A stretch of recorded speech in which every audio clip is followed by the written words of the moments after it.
감사합니다. 오늘 보실 말씀 골로새서 제2장 6절 7절 두 절의 말씀 함께 합독하겠습니다.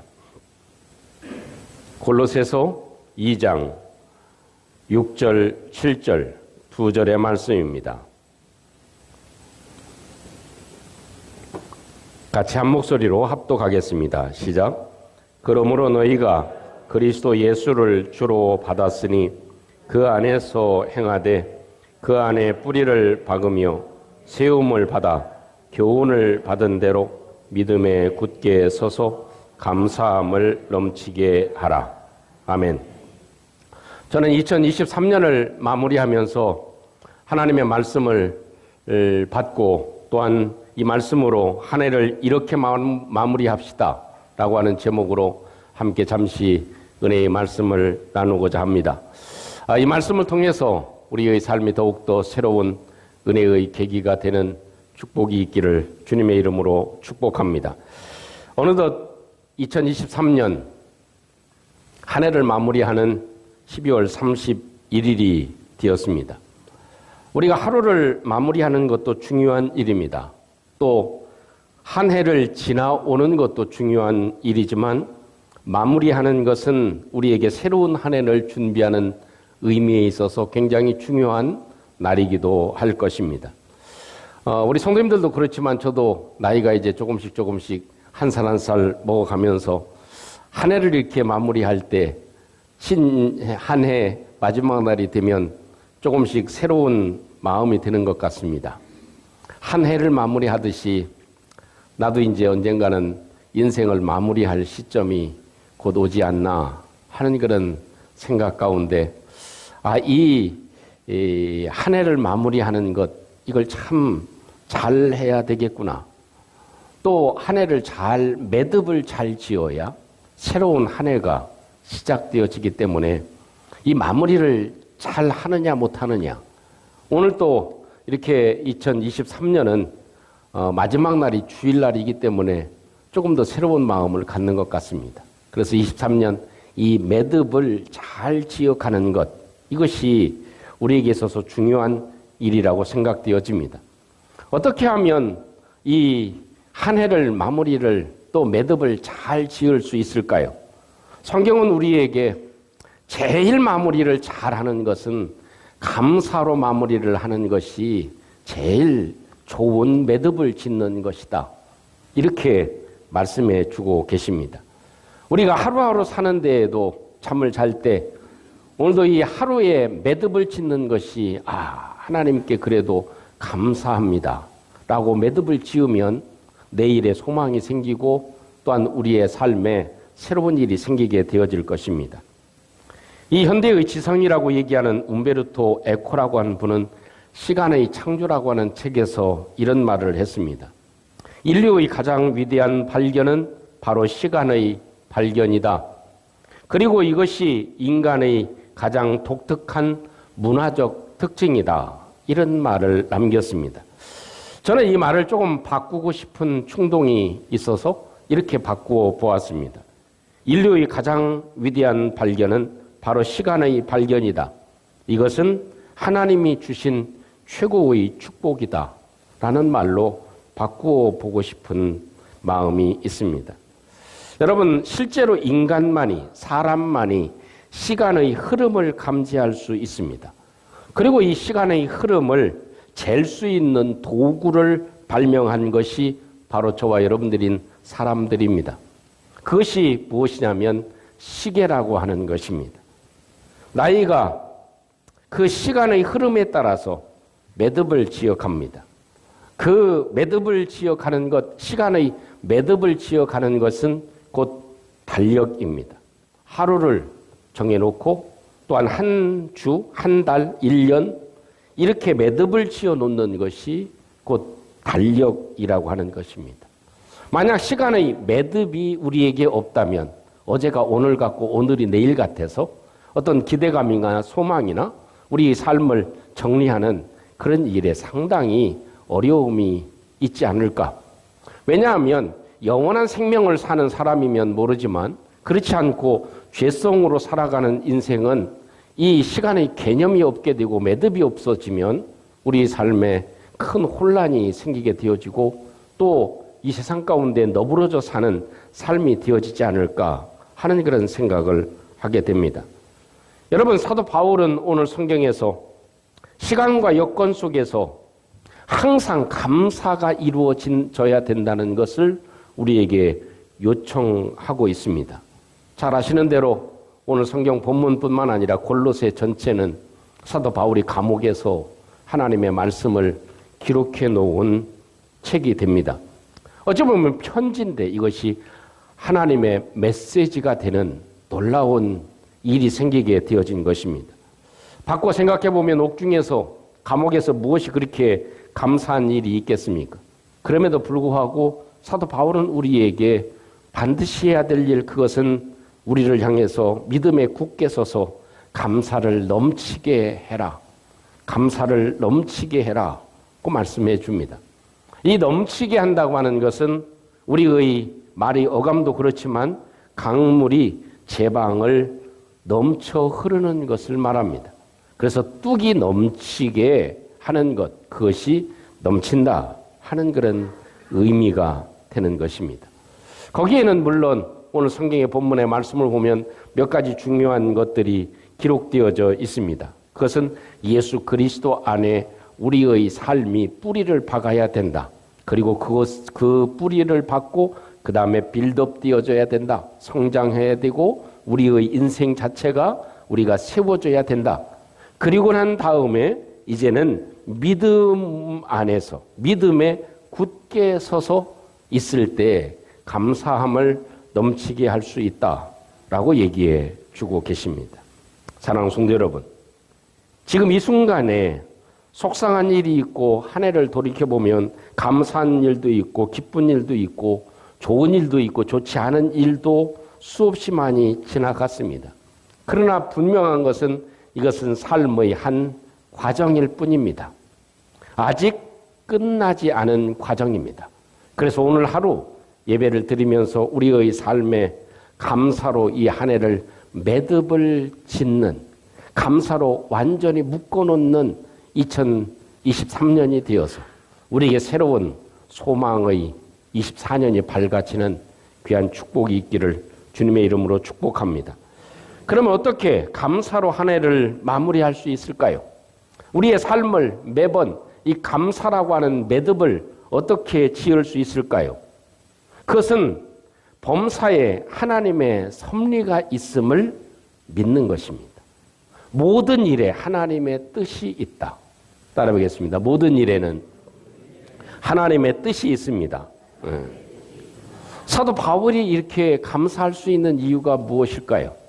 그것은 내가 감옥에 갇혀 있지만, 내가 죄수의 모습이지만 그래도 이 모습을 통해서 하나님의 뜻하신 바가 있다라는 것을 사도 바울은 늘 간직하고 살아갔습니다.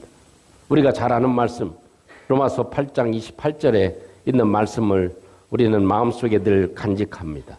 하나님을 사랑하는 자, 또 그 하나님께서 우리를 불러낸 사람, 그 사람은 반드시 우연이 아니고 절망이 아니고 모든 일이 다 하나님께서 합력해서 선을 이루게 하신다. 좋은 일이든 나쁜 일이든 슬픈 일이든 기쁜 일이든 모든 것을 통해서 하나님께서는 선한 결과물을 이루어내신다 하는 그런 고백을 우리도 드릴 수 있는 것입니다. 하나님의 부름을 받은 저와 여러분들은 우연 같지만 우연이라고 하는 말은 절대로 통용되어질 수가 없습니다.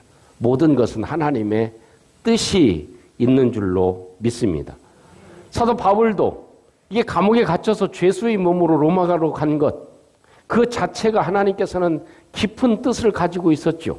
그곳에서 어떻게 이 시대 병사들에게 복음을 전하게 됐고, 이것이 복음의 기초가 돼서 저와 여러분들에게까지 이렇게 복음이 전파되는 놀라운 역사가 있게 되어진 것입니다. 이 뜻 때문에 사도 바울은 죄수가 되었고 로마의 감옥에 갇히게 되었다고 하는 사실, 이것을 우리가 생각해 보면 우리의 삶에도 모든 것에는 하나님의 뜻이 있구나라는 생각을 가질 수 있는 것입니다. 여러분, 하나님의 뜻, 또 하나님의 섭리, 그것은 우리의 짧은 안목으로는 얼른 파악하기가 어려울 때가 참 많이 있습니다. 아무리 명석하고 아무리 이 시대적인 감각이 뛰어난다 하더라도, 나를 얼마만큼 냉철하게 판단하는 사람이라 하더라도, 우리가 사실 불행이 닥칠 때에는, 어려움이 닥칠 때에는 이게 하나님의 뜻이 어디에 있지? 라고 분간하기가 어려운 때인 것을 우리는 잘 알고 있습니다.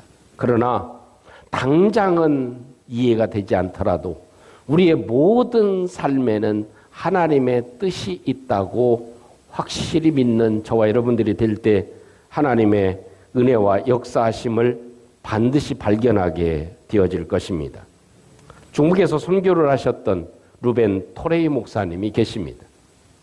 그분은 이제 중국 전쟁이 일어나서 공산당과 국민당이 싸울 때 이 토레이 목사님이 중국어와 영어에 능통했기 때문에 통역하는 일을 하셨습니다. 하루는 통역을 하고 너무나 피곤한 나머지 이제 트럭을 타고 귀가하는 중이었습니다. 근데 피곤해서 이제 한쪽 팔을 그 창문에 내놓고 가다가 이 트럭이 전복이 됐습니다. 잠을 자다가 트럭이 전복이 됐으니까 큰 사고를 당하게 된 것입니다. 이 목사님이 눈을 떴을 때는 병원이었고, 병원에서 느낀 것이 팔 한쪽이 없는 것입니다. 그 의사가 한테 묻죠. 선생님, 왜 내 팔이 없는 것 같아요? 내 팔이 어디 갔어? 라고 묻습니다.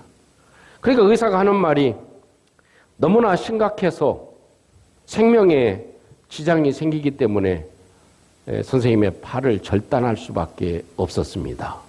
라는 이야기를 합니다. 팔이 잘려나갔다. 한순간에 장애를 입은 사람이 되어진 것입니다. 그러니 그 병원에서 이 토레이 목사님이 자기 현실 앞에 하나님께 이렇게 기도를 했다고 합니다. 하나님이 왜 내 팔을 가져가셨는지는 모르겠지만 이 팔을 가져가신 이를 통해서 합력해서 선을 이루실 줄로 믿습니다. 참, 분명히 내 팔을 하나님이 그냥 없어지게 하시지는 않으셨을 것이다. 무슨 뜻이 하나님에게는 있을 것이다. 그 뜻이 나에게도 나타나게 해주세요. 이 엄청난 기도를 하게 됐습니다. 그리고 이 토레이 목사님이 은퇴하고 미국으로 돌아가셨고, 미국에서 생활하시는 중에 한국에서 선교사님으로 와달라고 하는 요청을 받았습니다. 그래서 대구에 가시게 됐습니다. 그때는 시기가 한국전쟁이 끝나고 난 바로 직후였기 때문에 이 전쟁에서 장애를 입은 사람들이 굉장히 많았습니다. 한쪽 다리를 잃고 팔을 잃고 또 어려움을 겪는 분들이 저도 어릴 때를 생각해 보면 상당히 많이 있었습니다. 그런데 토레이 목사님이 미국에서 생활을 할 때하고 한국에 와보니까 이분들을 재활할 수 있는 프로그램이 없고, 또 그분들에게 이 의족을 해줄 수 있는 기술이 전혀 없다는 것을 알게 되었습니다. 그래서 어떻게 하면 의수와 의족을 만들어 줄 수 있을까? 그래서 이 토레이 목사님이 한국 재활의학에서 처음으로 이 일을 시작하게 된 계기가 되었다 하는 것입니다. 그러면서 토레이 목사님이 그 광경을 보면서 하나님께서 이 일을 나한테 맡겨주시려고 내 팔을 가져가셨군요 라는 고백을 하게 된 것입니다. 그래서 연세대학교 병원 앞에 토레이 채플이라고 하는 조그만 예배당이 있습니다. 그분의 사역을 기리기 위해서 우리 재활의학을 아주 주도했던 역할을 기념하는 그런 일이 생기게 되었다고 하는 이야기가 있습니다. 오직 하나님만이 우리에게 무엇이 좋은지 무엇이 나쁜지를 알고 계십니다. 오늘 예배를 드리는 저와 여러분들의 마음 가운데 하나님이 우리에게 모든 것에는, 모든 일에는 하나님의 뜻이 있다라는 것, 이것을 우리의 마음에 간직하는 저와 여러분들이 돼서 한 해를 감사로 매듭을 짓는 은혜가 있기를 주님의 이름으로 축복합니다. 두 번째는 어떤 경우에도 감사하는 자세를 가져야 된다는 것입니다. 어떤 일이 생겨도, 어떤 경우에도, 어떤 환경에도, 어떤 일에도 내가 감사하는 자세를 가지는 것, 그것입니다. 여러분, 이 운동하시는 분은요, 그 자세가 딱 되어져 있습니다. 태권도를 오래 하신 분, 그분들은 저같이 이렇게 허리가 구부정하지 않습니다. 어떻게 해요? 쫙 펴져 있습니다. 어깨가 벌어져 있고. 일부 예배 때도 그렇게 얘기를 했지만 예전에는 군인들 보면요, 휴가 나오면 그래도 눈동자가 땡글땡글하고 딱 인사하는 것도 달랐습니다. 나와서. 근데 요즘에는 어떤지 아세요? 예전에는 군대 있을 때도 군인이었고 나와도 군인이었습니다. 근데 요즘에는 나오면 민간인입니다. 그렇게 많이 자세가 흐트러져 있다 하는 것을 우리가 느낄 수 있죠. 우리 믿음의 사람은 교회에서도 하나님의 사람, 밖에서도 하나님의 사람이 돼야 될 줄로 믿습니다. 그것이 특징이 뭐냐? 감사하는 것입니다. 우리의 마음과 우리의 삶에 감사하는 것. 희곡 작가인 사람 가운데 메테르 링크의 명작이 있죠. 그 명작 가운데 하나가 파랑새라고 하는 책이 있는 것을 우리는 잘 알 줄 압니다. 두 소년이 그 행복을 찾아서, 파랑새를 찾아서 여기저기 막 헤매고 다닙니다. 어디에 혹시 사랑이 있고 어디에 행복이 있을까 찾아다닙니다. 아무리 찾아다녀봐도 헛수고였습니다. 찾지를 못합니다. 그리고 털털거리고 집에 도착해서 와보니까, 더 앉아보니까 처마 밑에 새가 한 마리 앉아있는데 그 새가 파랑새임을 압니다. 아, 우리가 그렇게 찾았던 새가 우리 집에 있었네. 이 파랑새가 여기에 있구나 라는 것을 깨닫게 하는 소중한 책이 되어지죠. 사실 이 책에서 얘기해 주는 건 행복은 그리 먼 곳에 있지 않다는 것입니다. 감사도 그렇게 멀리 있지 않다는 것입니다. 우리가 추구하는 하나님의 사랑과 축복도 그리 먼 곳에 있지 않고 가장 나에 가까운 곳에 있다는 사실을 우리는 늘 기억해야 될 필요가 있습니다. 여러분, 감사하는 것, 그것은 우리에게 있어서 마땅한 일입니다. 어느 분이 그렇게 얘기를 하더라고요. 요즘에도 참 행복하시죠? 그렇게 묻습니다. 그러니까 대답을 뭐라고 하겠어요? 니도 40년 같이 살아봐라, 행복한가? 그 얼굴 매일 봐봐라, 행복한가? 그렇게 얘기를 한다죠. 저도 엊그저께가 40주년 기념일이었습니다. 생각해보면 눈 깜짝할 사이에 지나간 것 같아요. 그래서 쳐다보면서 어떤 마음을 가졌어요? 아, 참 나를 만나서 고생이 많았어. 그리고 당신 때문에 내가 그래도 잘 살아왔어. 이런 생각을 가졌습니다. 우리 삶에요, 참 지나고 보면 모든 것이 감사한데, 옆에 있어줌에 감사한데 그것을 놓치고 살아갈 때가 참 많다는 사실을 우리는 잘 기억해야만 합니다.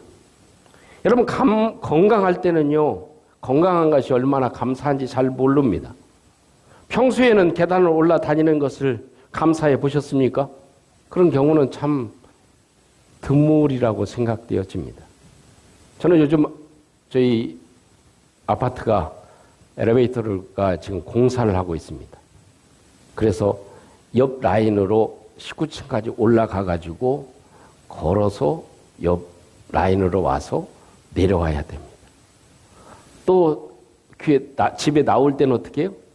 위에 꼭대기까지 올라갔다가 옆 라인으로 가서 밑으로 내려와서 다시 타고 내려와야 됩니다. 그때 참 감사하더라고요. 뭐가? 우리 아내가 그래도 걸을 수 있어서 얼마나 감사한지요. 만약에 걷지 못하고 휠체어로 다녀야 되는 상황이면 꼼짝없이 집에 있어야 되고 움직일 수가 없는 상황이 됩니다. 저도 손가락이 조금 이렇게 다쳐가지고 뼈변을 꼬매고 나니까 이게 얼마나 불편한지 몰라요. 그래서 참 이 어디 하나 조그만한 것이 잘못되면 이것이 우리 온 몸을 힘들게 만듭니다. 어쩌면 이것을 느끼면서 이렇게 생각했어요. 우리 성도님들이 한 사람이 아프면 온 몸이 아프죠. 우리 지체도 우리의 몸도 조금 아프면 온 몸이 아프듯이 그런 마음을 가지게 됩니다. 미국에서 한 부흥 강사 목사님이 끝나고 하루는 버스를 탔는데 조금 이제 버스 타고 도착할 때까지 조금 쉬어야 되겠다 이렇게 생각하고 버스를 타고 자리에 탁 앉아 있는데 몸집이 아주 좋으신 아주머니가 탑니다. 근데 타는데 뒤에 보니까 5명의 애들이 줄줄줄이 탑니다. 이 버스 안이 완전히 난장판이 되었습니다.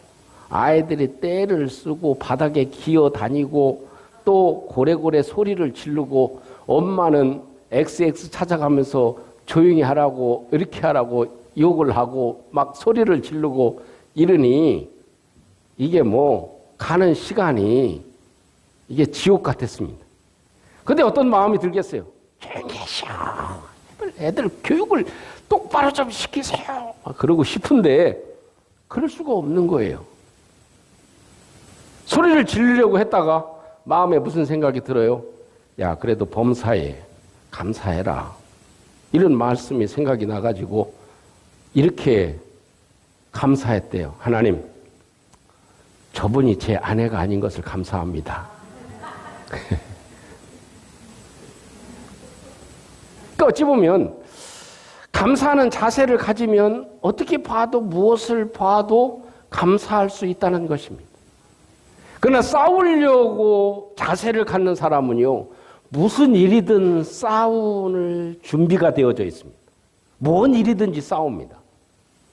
꼬투리를 잡으려고 하는 사람, 그 자세를 가지고 대하면 무엇이든지 꼬투리가 생기게 되어져 있습니다. 감사할 마음 준비를 가지고 있으면 어얏든 감사할 수밖에 없습니다. 집에서 술 먹고 널브러져 있는 남편을 보면서 원망과 불평을 할 수도 있지만 하나님, 저 남편을 통해서 내 영혼이 깨어나게 해주심을 감사합니다. 깨어서 기도하게 하시고 깨어서 다시 한번 우리 주님을 붙잡을 수 있게 해주심을 감사합니다. 이것이 우리의 감사가 넘치게 할 수 있는 길이 되어진다는 것을 우리는 생각할 수 있습니다.